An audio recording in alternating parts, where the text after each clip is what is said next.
mukataura zvamunoita, we accepted comrade Kings kuti imi muri an entertainer pa excellence. Takatambira izvozvo. Nekunzwisisa basa renyu. Hakuna munhu asingade kuitwa acknowledge. Taka-acknowledge mukutamba tichiteerera nezvambotaurwa navanyabinde kuti hakuna kwakusingaridzwe music yenyu. Kutaura kuti vanhu vakateerera music yenyu, vakainzwisisa, vakaiaccepta.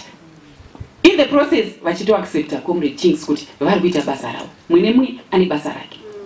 Mumwe ane rekutsvaira, mumwe ane kupfika rekubata pfuti, mapurisa ane wokuchengetesa law and order muno. Imi Mwari ndo destiny yenyu iyoyo yanga akakuitirai. Unai nhasika yekusvitsai.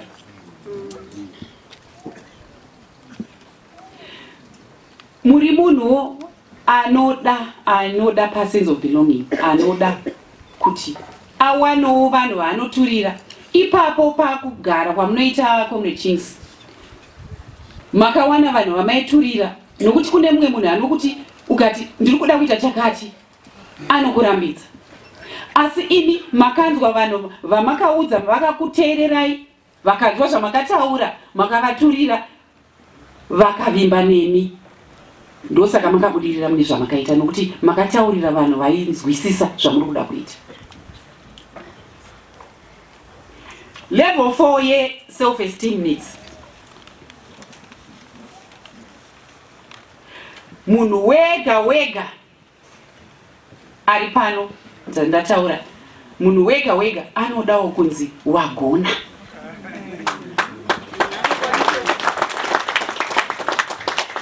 Munhu wega tisu tinobatsira munhu kuita build confidence mune munhu. Tikashora all the time, because kune vanhu vanongoita basa rekushora chete. Paitwa chakanaka vanoshora, paitwa chakaipa vanoshora chaka. Munhu you become confused. Kuti chiita ndiri kuita fanika isusu vamwe sometimes you get confused. Because hatichaziva kuti zvatiri kuita zvakanaka here, ndikavaka kumazuva yanzi yatora land. Saka handichazivi kuti izvozvo handizvitaure, ndikuda kutaura zvacomrade Kings. Saka munhu wese unotanga wazvipa respect iwe wega. Nokuti Mwari akakupa that dominion over everything. Saka iwe wakakupa pfungwa dzekufunga. Pfungwa hadzizi dzekudzvanyirira, aiwa, pfungwa dziri progressive, zvinoenda mberi. Comrade Kings, nzimbo dzamunoimba dzamakakomboza dzese dzaive ne-progressive ideas, zvinoenda mberi, zvinoendesa mberi zvenyika. Makaona zvakakodzera imi mwakaimba that song inonzi Roger confirma kuti wauya kuhondo ndizvo zvawaita here. Confirma kuti uri kuda iwewe nemwoyo wako. Confirma kuti uri kurwira nyika yako. Maita zvinhu zvine mabasa zvichiratidza zvamuri kuita.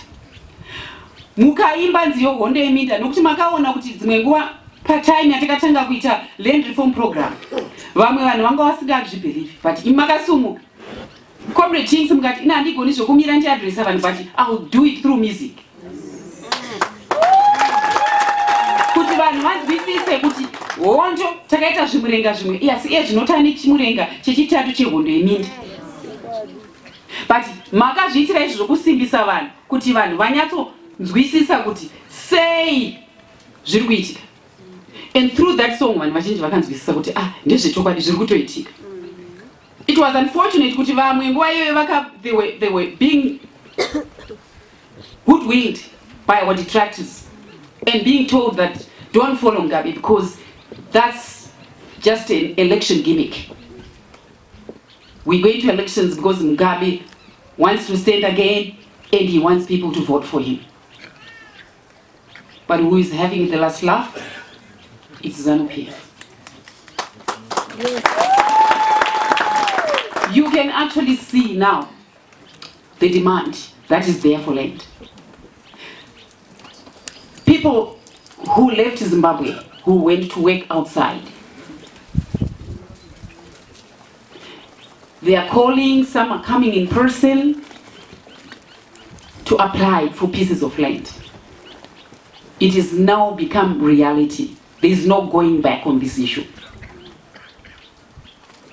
We have taken our land, that which rightly belongs to us as Zimbabweans. We are not stealing anyone's property at all. That's what we were meant to believe, that we are taking or we are depriving some